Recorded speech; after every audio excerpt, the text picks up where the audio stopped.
السلام علیکم ورحمۃ اللہ وبرکاتہ۔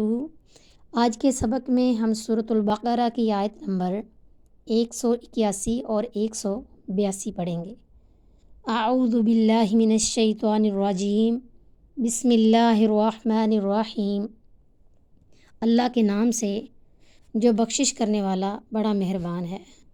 فماں پس جو بدلہ بدل دے اسے، بعد بعد، ما جو سمعہ اس کو سنا، فإنما تو صرف اثمہ اس کا گناہ، علی الذین ان لوگوں پر ہے، یبدلونہ کہ اسے بدلا انہوں نے، ان اللہ بے شک اللہ تعالیٰ، سمیع سننے والا، علیم جاننے والا۔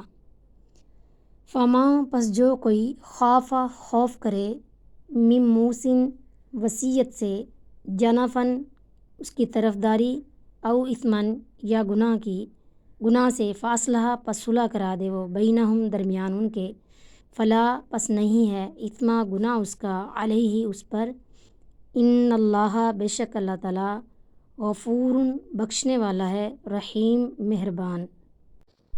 وصیت کا بدلنا بڑا گناہ ہے، اس میں وصیت کا چھپانا بھی داخل ہے۔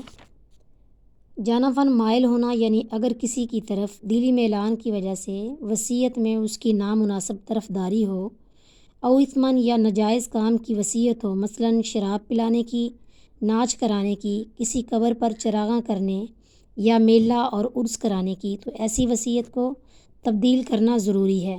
ایک تفسیر یہ ہے کہ جانفاً سے مراد دلی میلان کی بنا پر غلطی یا بھول چوک سے طرفداری ہو جائے، اور اثماً سے مراد جان بوجھ کر کسی کی حق تلفی ہو۔ فاصلح بینہم یعنی وارثوں کو سمجھا بجھا کر ان میں صلح کرا دے۔